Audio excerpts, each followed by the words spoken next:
오늘 우리에게 주시는 하나님의 말씀은 골로새서 3장 20절 말씀입니다. 자녀된 이 여러분, 모든 일에 부모에게 복종하십시오. 이것이 주님을 기쁘게 해드리는 일입니다.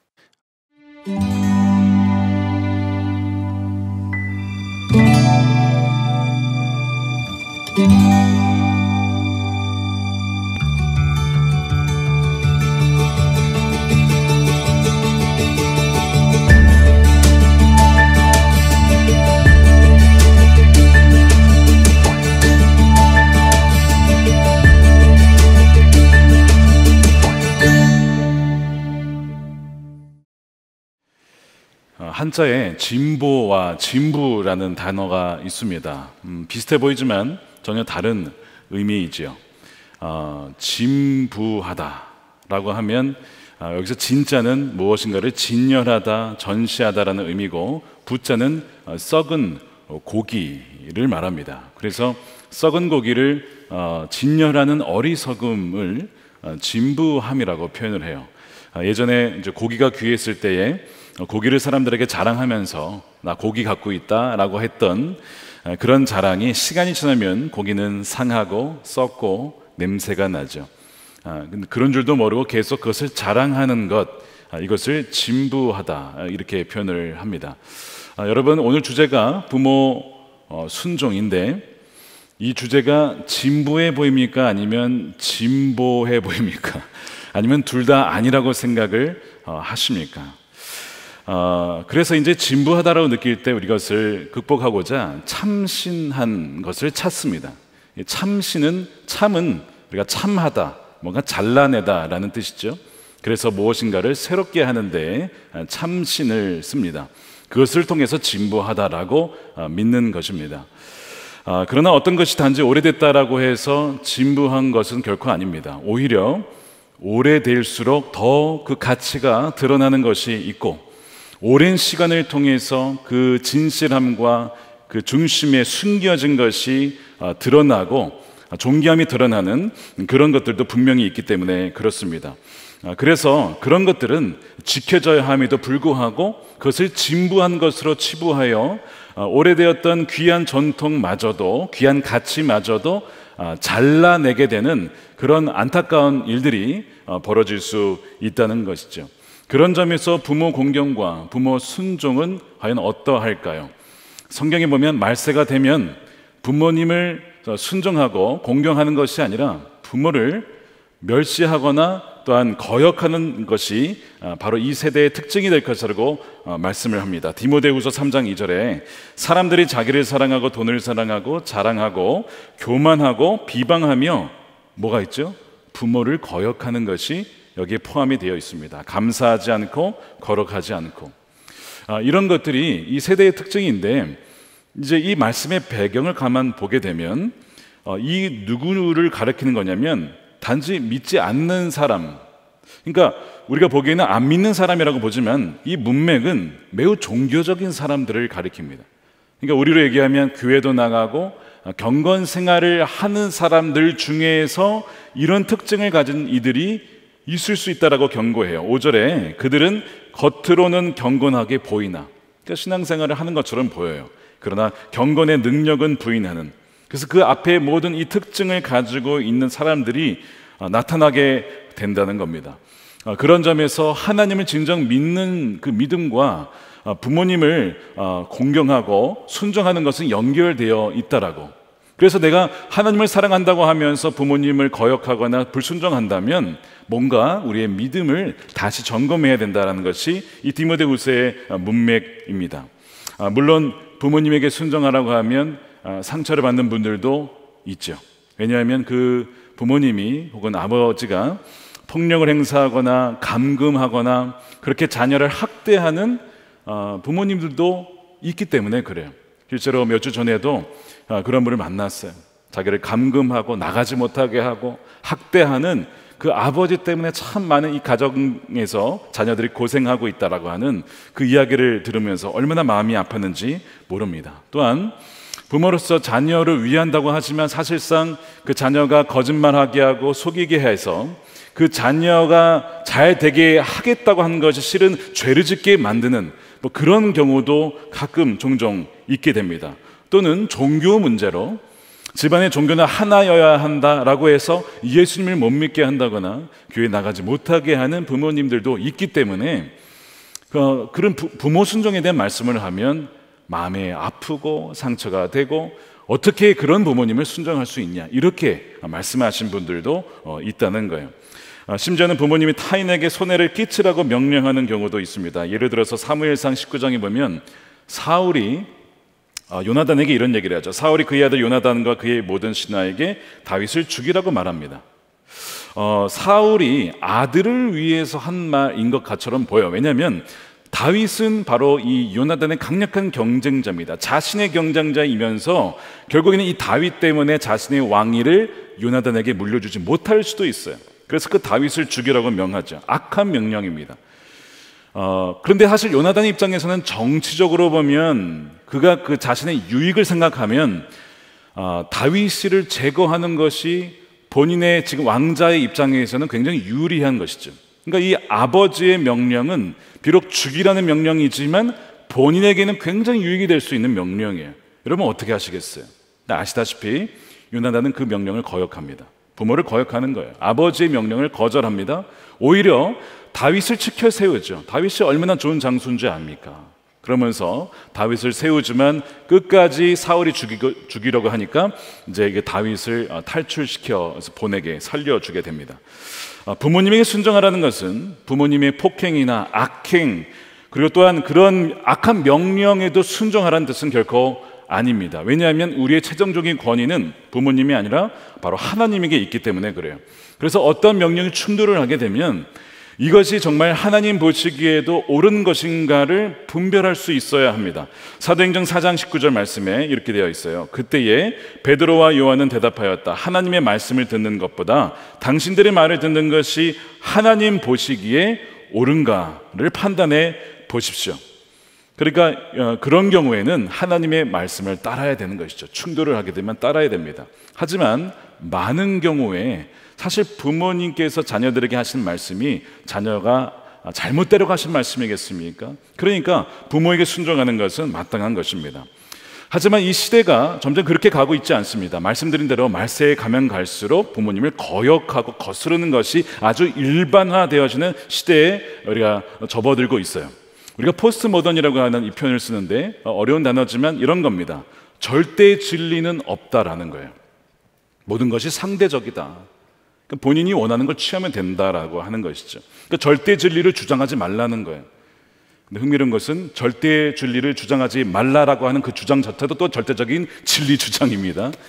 모순이 있는 것이죠. 근데 어찌됐든 포스트 모던이라는 것은 전통적인 권위를 일단 부정을 해요. 그럼 과거에나 먹혔던 것이지 우리에게 강요하지 말라라고 하는 것입니다. 그것은 진보한 것이니까 더 이상 우리에게 진보를 향하는 우리에게 강요하지 말라라는 거예요. 물론 정말 과거에 정말 나쁜 구습과 악습이 있어요. 없애버려야 되고 잘라버려야 되고 정말 폐지해야 될 것들이 분명히 있습니다. 근데 그런 것들을 과감하게 개혁하고 혁신하는 것이 필요한 것이죠. 그러나 모든 것이 그런 것은 아니라는 거예요. 여러분, 우리가 자유민주주의에 살고 있는데요. 우리가 공산국가에 산다고 생각해 봅시다. 자유가 있겠습니까? 없죠. 무조건 공산당이 하자는 대로 해야 됩니다. 선택의 자유가 거의 없는 것이죠. 전체주의 국가도 마찬가지입니다. 자유를 박탈한다는 것이 무엇인가는 우리가 일제강점기 우리 지금 세대는 그런 세대가 아니지만 우리 부모 세대, 선조 세대는 그걸 경험했어요.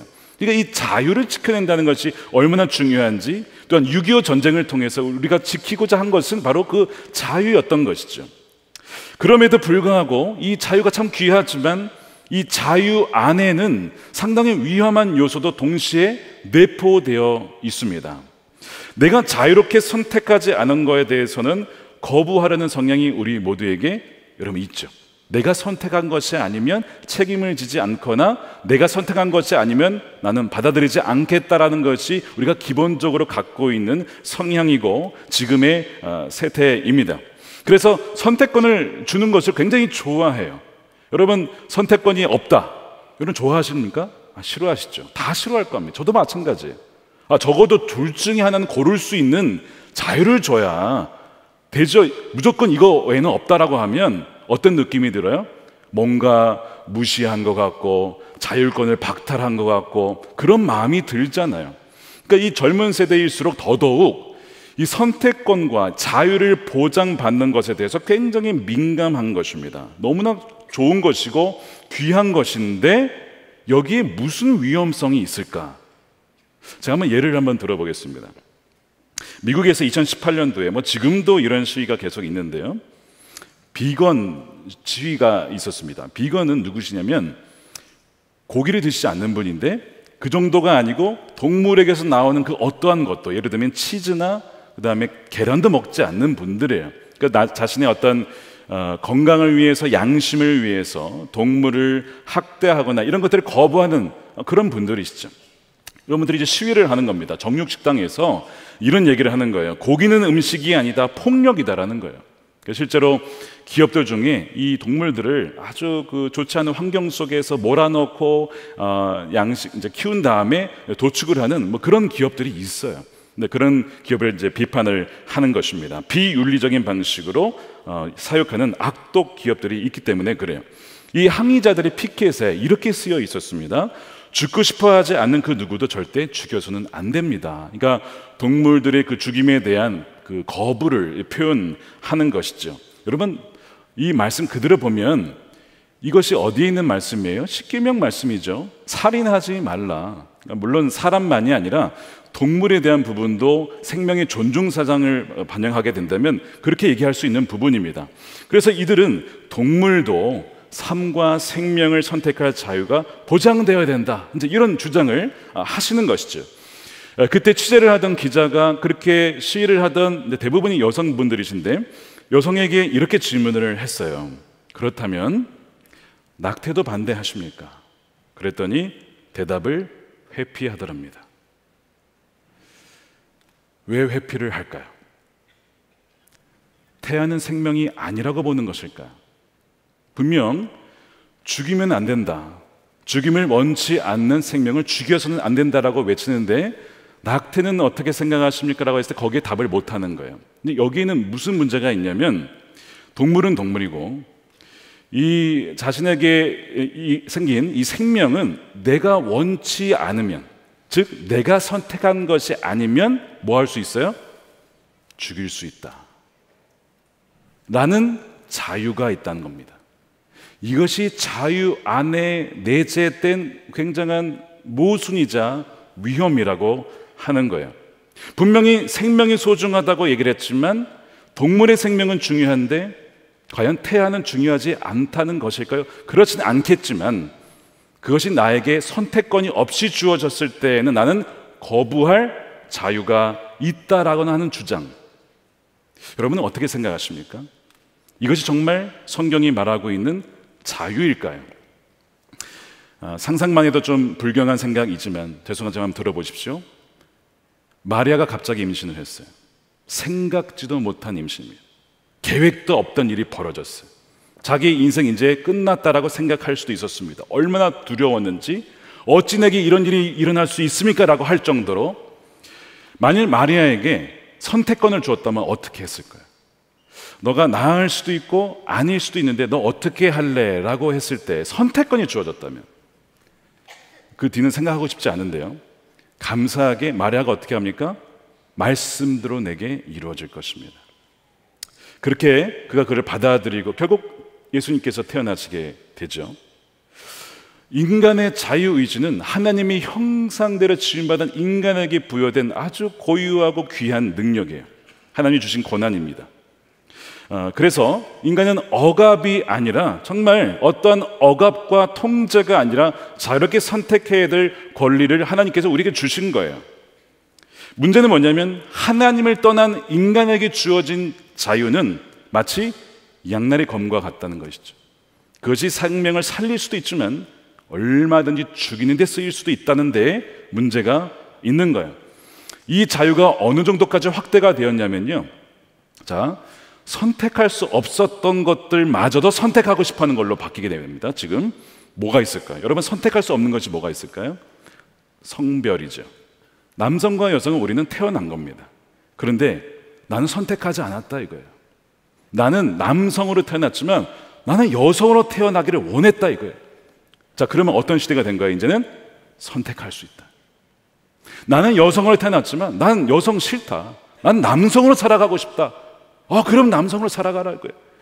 선택할 수 있는 자유가 있다라고 하는 이 시대에 우리가 지금 살고 있고요. 미국은 그렇게 변해가고 있고, 그것이 미디어를 통해서, 영화를 통해서, 드라마를 통해서 무의식적으로 우리 다음 세대와 젊은 세대들에게 폭격을 가하고 있습니다. 지금 이것이 우리의 살아가는 시대. 그래서 작년 미시간주, 이제 미시간만이 아니고요, 캘리포니아 말할 것도 없고요, 동부 매사추세츠 말할 것도 없고요, 교육부에서 초등학생에게 젠더 유동성을 장려했대요. 이건 뭐냐면 유동성, 선택하라 이거예요. 너가 남자인데 여자가 마음에 들면 여자가 되고, 여자인데 마음에 안 들면 남자가 될 수 있는 선택권을 장려하는데, 여기에서 부모님의 허가가 필요 없습니다. 이게 충격적인 거예요. 그러니까 부모의 권위 아래 두지 않고 그 아이들을 구출해내는 것이 억압받지 않고 자유로운 선택을 위하여서 해방시켜줘야 된다. 왜야? 그 아이들이 자신의 몸에 뭐예요? 전문가니까. 전문가라는 표현을 썼어요. 부모님이 전문가가 아니에요. 그 아이들이 자기가 느끼는 그것이 진짜라는 거예요. 그러므로 국가에서는 선택해서 결정한 수술에 대해서 지원을 해줘야 된다. 그런 법안들을 만드는 것이죠. 여러분, 이거 안 믿어지시죠? 예. 저는 그것을 경험하고 왔잖아요. 저의 딸의 친구가 여자아이죠. 어느 날 그러는 거예요. 나는 남자라 이거 자기가. 나는 남자라고 자기가 인식이 된대요. 딱 보면 여자예요. 근데 자기가 느끼는 건 남자. 자기를 대명사 할 때 she가 아니고 he로 부르래요. 그리고 남자 이름을 불렀어. 어느 날 오더니 나 남자 아니래요. 그럼 뭐냐 했더니 남자도 아니고 여자도 아니래요. 나를 그냥 중간 그 명사로 부르래.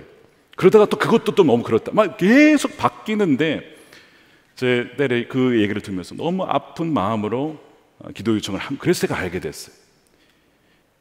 이게 지금 성 정체성의 혼란이 엄청나게 일어납니다. 자, 여기에서 이 미시간주의 교육부의 교육 담당자인 아머리 로빈슨이라는 분이 이런 얘기를 했어요. 우리는 성별을 이분법적으로 바라보는 특정 문화에 길들여지고 동화되었다. 우리는 이것을 이제 거부한다는 거예요. 왜 성은 남자, 여자만으로만 구별을 하냐? 성이라는 것은 스펙트럼이다. 다양하게 있는 거야. 그래가지고 무성애자, 레즈비언, 게이, 동성애자, 양성애자, 퀴어는 자기가 무슨 성인지 모른다는 것이죠. 이렇게 다양하게 인식하고 할 수 있도록 장려해 줘야 된다라고 주장을 하는 겁니다. 자, 이것이 여러분 정말 자유일까요? 성경에서 말하는 자유는 하나님이 디자인하고 설계하신 그대로 살아갈 때 진정 행복하고 자유함을 누릴 수 있어요. 나무는 뿌리를 내려야 되고 물고기는 물속에 있을 때 진정 자유한 것이죠. 그것이 진정한 자유인데, 지금 이 시대가 말하는 자유는 그것을 벗어나야 자유한다라고 말하지만 실상은 그것은 결국은 죽는 것입니다. 어디에서 이런 자유가 나왔을까요? 여러분, 창세기에 나옵니다. 창세기 이미 이거를 얘기를 했어요. 선악을 알게 하는 나무를 먹지 말라. 너희가 이것을 먹으면 죽을 것이라고 창세기 2장 17절에 말씀을 하죠. 선과 악을 알게 하는 나무의 열매만은 먹어서는 안 된다. 그런데 이 참 부모이신 하나님의 명령을 거역합니다. 거역하고 반대를 선택하죠. 그래서 하나님의 말씀을 따를 수도 있고 안 할 수도 있는 선택권을 주었을 때에 반대를 선택해요. 아예 처음부터 아예 선악과를 주시지 말지. 왜 그랬을까요? 하나님은 테스트하신 거예요. 무조건 하나님 말씀을 따르게 되면 이것이 자신의 자발적으로 하나님을 따르는 것이 아니기 때문에, 그 로봇이잖아요. 그러니까 우리에게 자유의지를 주시면서 따를 수도 있고 그럴 수 않을 수도 있는 능력을 부여하셨기 때문에 하나님 보신 것인데 결국에는 하나님의 말씀에 반대하는 걸 선택을 합니다. 자, 그래서 이 나무가 무슨 나무라고요? 선악을 알게 하는 나무죠. 그걸 먹은 결과 어떻게 되었습니까? 선악을 알게 되었다라는 번역이 좀 아쉽긴 한데 정확하게 얘기하면 이런 겁니다. 선악을 알게 한다기보다는 선과 악이 무엇인지 스스로 결정하는 겁니다. 이것이 더 정확한 의미예요. 이제 하나님을 떠나서 내가 보기에 무엇이 선이고 악인지, 무엇이 옳고 그른지, 무엇이 내게 유익하고 그른지를 내가 스스로 결정하는 능력, 그것이 선악과를 먹은 다음에 인간이 타락하면서 벌어진 거예요. 그래서 이제는 어떤 권위를 다 부정하는 거예요. 하나님이 내게 주신 것들, 생명들, 내게 주신 성별들, 부모님도 거역하는 것입니다. 모든 권위를 다 부정을 하는 거예요. 왜? 그것이 선이라고 믿는 거예요. 그것이 자유라고 믿는 거예요. 그러니까 부모 거역의 뿌리에 있는 하나님을 거역하는 그 뿌리가 있고 결국 죄에서 나온 것이죠. 하나님으로부터 단절된 그 관계의 열매가 바로 부모 거역이고 불순종이에요. 그래서 에베소 2장에 보면 우리가 예수님 믿기 이전에 뭐라고 하냐면 불순종의 아들들 가운데 역사하는 영이 있다. 하나님께 불순종하게 하고 또한 부모에게 거역하게 하는 악한 영의 역사가 있다는 것이죠. 그렇기 때문에 거역한다는 거예요.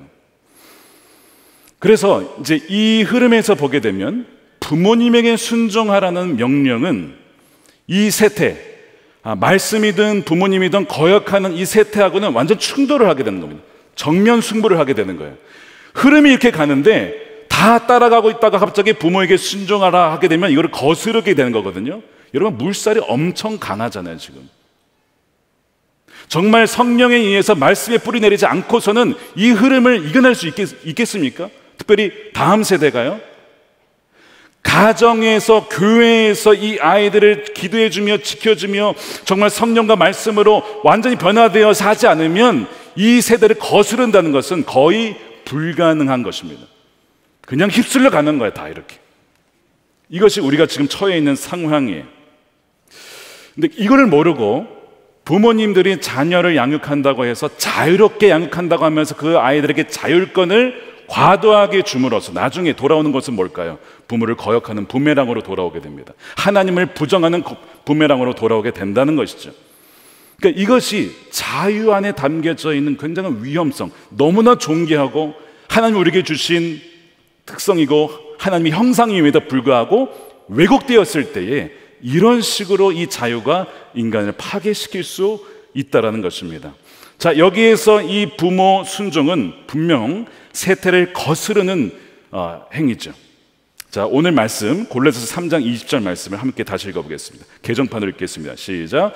자녀들아 모든 일에 부모에게 순종하라. 이는 주 안에서 기쁘게 하는 것이라. 자, 이 자녀들은 단지 어린 자녀가 아니고요, 장성한 사람들도 포함해요.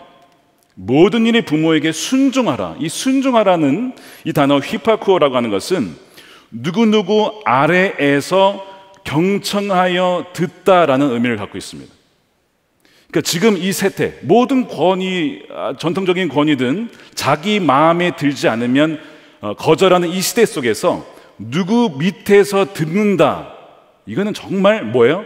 진부한 것으로 여기는 거예요. 그러니까 이것이 얼마나 지금 성경 말씀이 지금 세상과 충돌하는지를 여러분 보시게 되는 것이죠. 쌍둥이 구절이 있습니다. 에베소서 6장 1절에도 자녀된 이 여러분 주 안에서 부모에게 순종하십시오. 이것이 옳은 일입니다. 주 안에서 부모에게 순종하는 것은 이런 의미죠. 바로 부모님에게 순종하는 것이 곧 하나님께 순종하는 것이고, 부모님께 순종하는 것처럼 그것을 하나님께 순종하는 것으로 그렇게 성결하는 것이고요. 반대도 마찬가지입니다. 하나님을 순종하듯이 부모님께 순종하고, 또한 부모님께 순종하는 것을 하나님은 마치 자신에게 순종하는 것으로 여기신다. 이것이 주 안에서 부모에게 순종하는 거예요. 주 안에 있는 분들이야말로 진정 부모님께 순종을 하게 돼요. 우리가 때로는 부모님의 말씀에 이해가 되지 않을 때가 있습니다. 왜 이런 말씀을 하시지? 그런데 돌아보면 우리도 하나님 말씀을 들을 때에 다 이해가 되지 않아요. 아브라함에게 하나님 뭐라고 했습니까? 아들을 바쳐라. 이해가 됐습니까? 이해가 되진 않지만 하나님을 신뢰함으로 이 자녀도 하나님의 것이니 드리겠습니다라고 할 때 하나님 어떻게 하셨어요? 기뻐하셨잖아요. 기뻐하셨어요. 그의 믿음을 참 기뻐하셨어요. 순종을 기뻐하셨어요. 마찬가지로 우리가 부모님께 순종을 할 때 이해가 되지 않지만 부모님을 공경함으로 마치 죽게 하듯 그렇게 할 때에 하나님은 그것을 기쁘게 여기신다. 주님을 기쁘시게 하는 방법이 뭐예요? 부모님께 순종하고 또한 그것이 하나님 보시기에 옳은 일이다. 에베소 6장 1절에 옳은 일이라는 거예요. 부모님에게 순종하는 것이 이 어그러진 세태를 바로잡는 옳은 일이다. 이 옳은 일이 다른 데에서는요, 의롭다, 의롭게 여기다, 이것이 바르다 이렇게 번역이 됐거든요.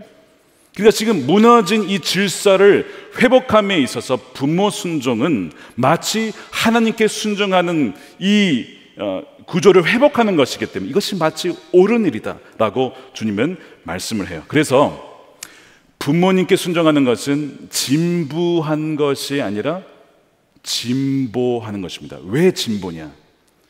여러분, 정치적 진보를 말하는 게 아닙니다. 오해하지 마십시오.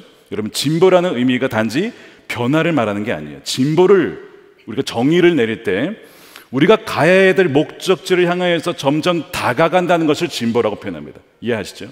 아, 우리가 거기에 지금 다가가고 있어, 우리가 지금 진보하고 있어라고 표현하는 거예요. 하나님의 형상대로 회복을 되는 자녀의 특징이 뭐냐면 하나님께 순종하듯이 부모님에게 순종하는 것인데, 지금 세대가 어떻게 가고 있어요? 거역하는 세대로 가고 있습니다. 반대로 가고 있어요. 그렇기 때문에 부모님께 순종하라는 것은 과거에 의태한 아주 그 가게 우리가 버려야 될 그런 관습이 아니라 오히려 우리가 인류가 회복해야 될 마땅한 가치라고 한다면 거기서 돌아서서 가는 것이 뭐예요? 이것이 진보입니다. 이것이 진보인 거예요. 진부냐 진보에 대한 부분을 분명하게 오늘 말씀을 통해서 여러분 확립하셨으면 좋겠어요. 예수님께서 어떻게 하셨냐면 이 모델을 보여주셨어요. 자신의 뜻대로 내가 하고 싶은 말을 하신 적이 없어요. 하나님이 원하시는 거, 아버지 뜻대로만 내가 일하고 말한다.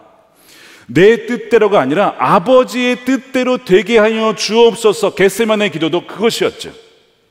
아버지께 순종하는 거예요. 그리고 육신의 부모님에게도 순종을 합니다. 누가복음 2장 51절 우리 함께 읽겠습니다. 시작. 예수는 부모와 함께 내려가 나사렛으로 돌아가서 그들에게 순종하면서 지냈다.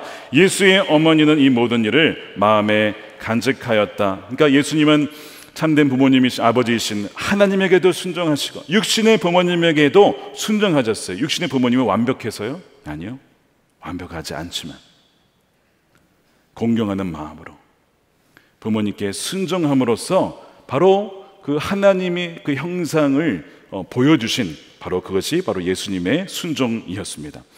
자, 그러므로 하나님과 부모님은 닮은 점이 많죠. 우리는 부모님을 통해서 하나님을 보게 돼요. 부모님의 사랑을 통해서 하나님의 사랑을 경험하게 됩니다. 그러니까 부모님은 하나님을 보여주는 형상이지요. 다른 점이 있어요. 다른 점이 뭘까요? 하나님은 영원히 존재하시고 하나님은 생명이시라서 죽음을 보지 않으시죠. 근데 부모님은 돌아가신다는 겁니다. 부모님은 우리와 항상 있지 않아요. 때가 되면 우리 곁을 떠나세요. 그것이 가장 큰 차이입니다. 우리가 부모님께 순종할 많은 시간이 남아 있다라고 생각을 하지만 여러분 혹시 최근에 부모님을 먼저 보내드린 분 계실 거예요. 무슨 생각하셨습니까?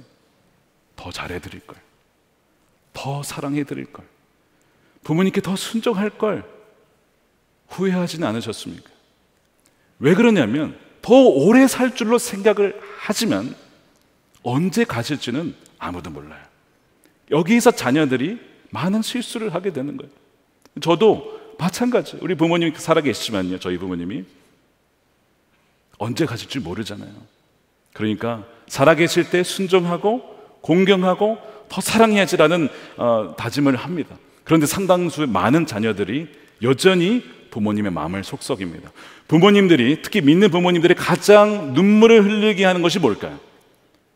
믿지 않는 자녀들입니다. 믿지 않는 자녀들 때문에 지금도 교회에 나와서 새벽마다 앞자리에 나와서 눈물을 흘리며 자녀들을 위해서 기도해요. 왜냐하면 자녀들이 믿음을 잃었거나 방황하거나 떠나 있거든요. 그들만 생각하면 눈물이 나는 거예요. 한 모녀의 이야기를 드리겠습니다. 에렌 씨라고 하는 이 딸과 어머니가 둘이 사는 거예요. 그 딸은 결혼을 하지 않았어요. 그리고 남편은 아마 아버지는 돌아가신 것 같아요. 이게 모녀만 사는 거예요. 어려운 삶이었지만 이 어머니는 믿음의 어머니예요. 새벽 예배 늘 가서 아침에 새벽 일어나면 늘 교회 가서 기도하시고, 주일 예배 되면 꼭 예배 가셔서 하시는데 이 딸은 믿음이 없어요. 그런데 그래도 어머니를 공경하니까 모셔다는 드리는 거예요. 교회 예배당 앞에까지는 와서 모셔다 드리고 본인은 다른 일을 보러 가요. 그리고 다시 예배가 끝나면 어머님을 모시고 다시 돌아가죠. 어머니를 사랑하고 정말 공경하면 그래도 함께 좀 예배당에 들어오면 얼마나 좋아요. 그런데 들어오질 않아요. 딸은 믿음이 없다고 했는데요, 딸은 누구를 믿냐면 자신을 믿고요, 자신의 능력, 자신의 힘, 자신의 경력, 또한 어머니를 그래도 의지합니다. 같이 사니까 얼마나 의지가 되겠어요. 그러니까 딸의 믿음은 자신과 어머니에게 있는 거예요. 어느 날 어머니가 식사 기도를 하는데 일용할 양식을 주셔서 감사합니다, 막 이런 기도를 드렸대요. 그랬더니 이 딸이 엄마에게 그랬대요. 엄마, 일용할 양식을 구해온 것은 예수님 아니야. 내가 엄마한테 줬잖아. 내가 벌어서 엄마 지금 먹여 살리는 거잖아. 예수님이 아니고 나라고, 나. 이렇게 얘기할 정도로 이 딸이 좀 약간 철이 없어요.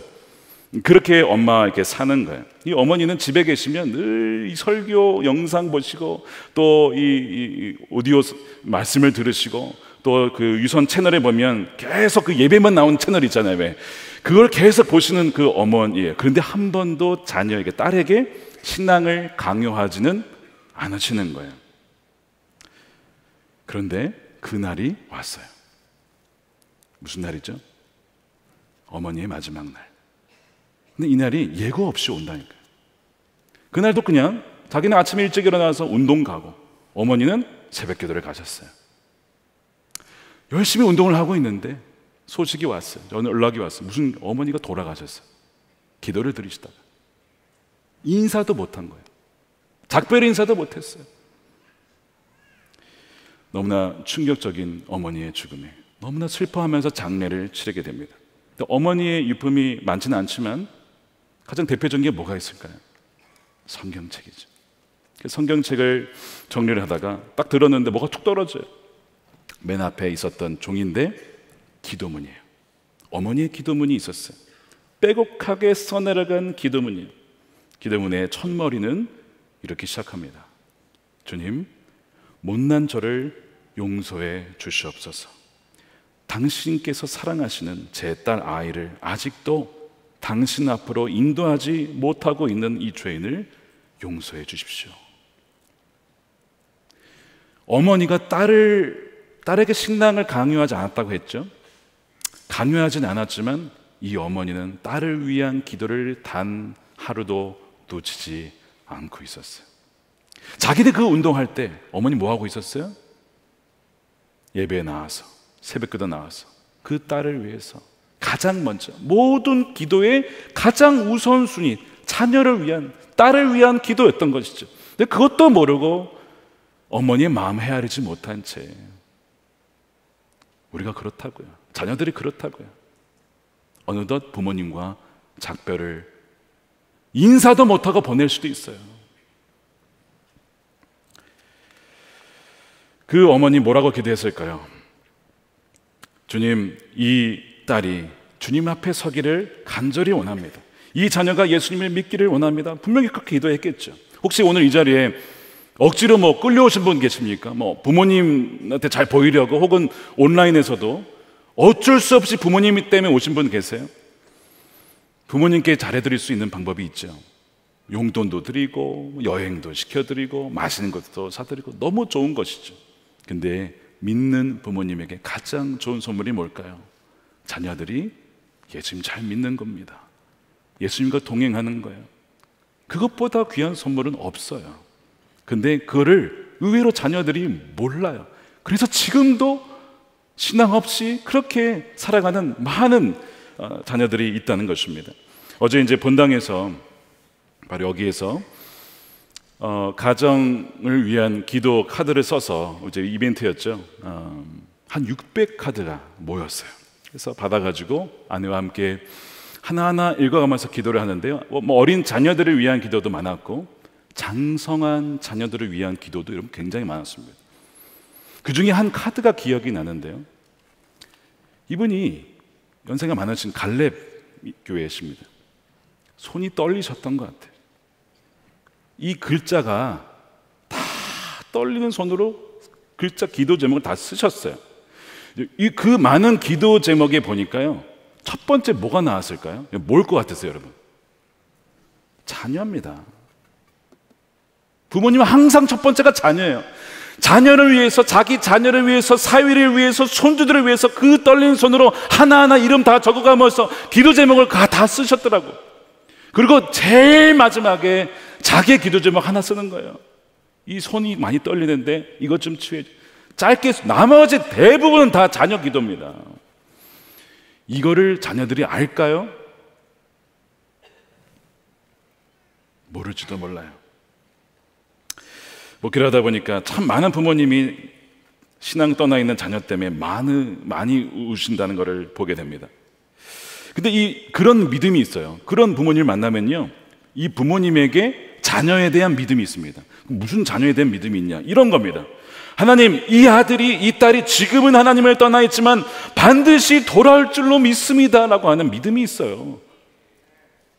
자녀를 믿는 믿음. 부모님은 자녀를 포기할 수 없잖아요.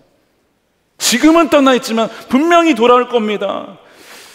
그렇게 기도를 하시더라고요. 여러분, 부모님은 기다려주지 않아요.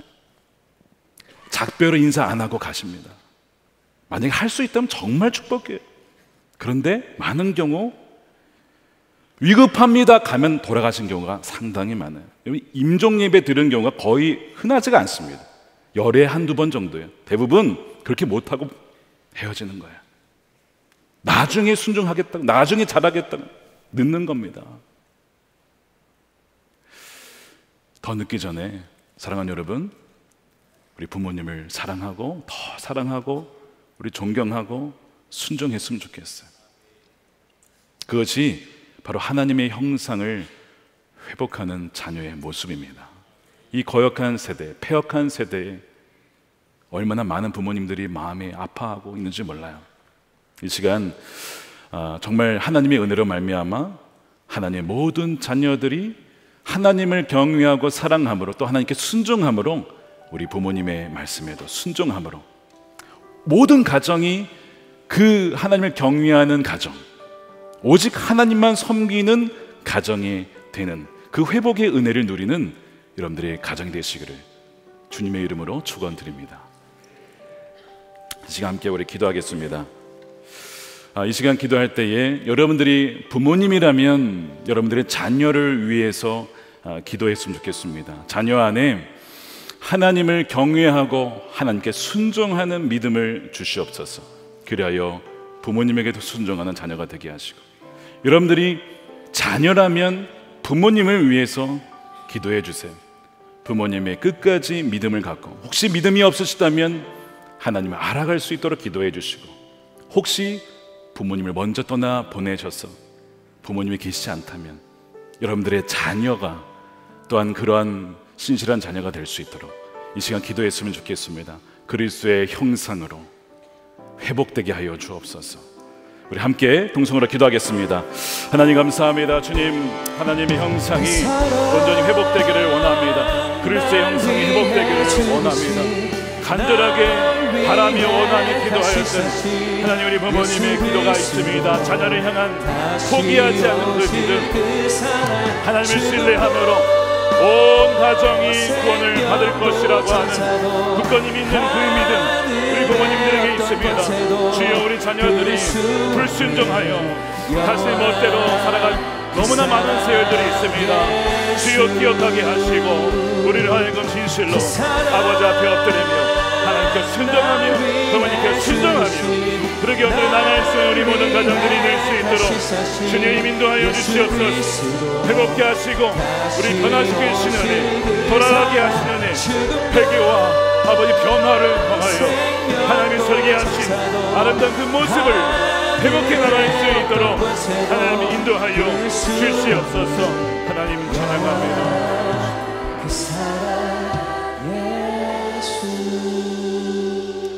하나님 감사합니다. 우리에게 육신의 부모님을 주셔서 우리로 하여금 생명을 갖게 하시고 태어나게 하시고 부모님을 통하여서 하나님의 보호하시고 먹여주시고 양육해 주시는 그 사랑과 은혜를 부모님을 통해서 또한 먼저 알게 하심을 감사합니다. 주님, 우리 사랑하는 부모님들 다 한 분 한 분 기억하여 주셔서 강건케 하여 주시고 주 예수 그리스도를 사랑함으로 주님 부르시는 그날까지 주님과 동행하다가 주여 앞에 설 수 있는 우리 모든 부모님들이 되게 하여 주시옵소서. 또한 사랑하는 우리 자녀들을 위해서 기도할 때에 우리 자녀들 안에 혹시 불순종하는 그 영이 있습니까?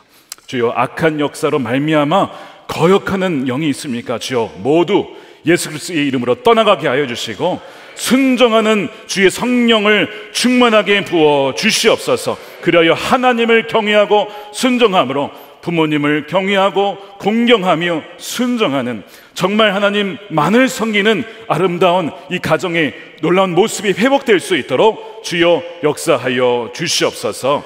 아버지 하나님, 이 시간에 혹시 육신이 연약함으로 기도하는 자들이 있습니까?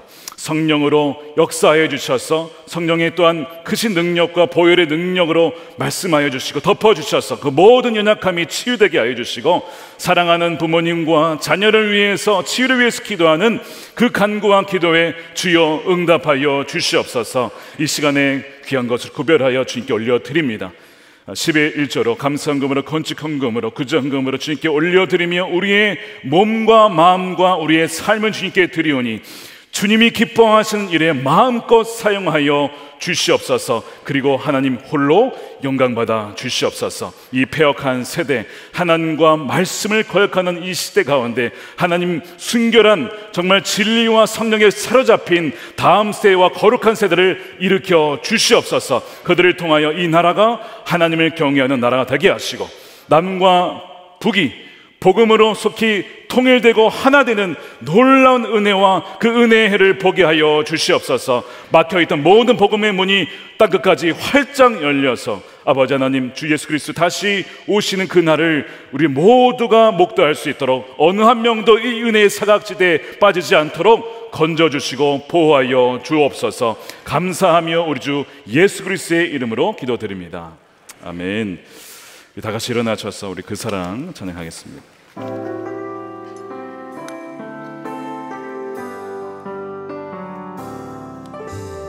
아버지 사랑 내가 노래해 아버지 은혜 내가 노래해 그 사랑 변함없으신 거짓없으신 성실하신 그 사랑 상한 갈대 꺾지 않으시는 꺼져가는 등불 끄지 않는 그 사랑 변함없으신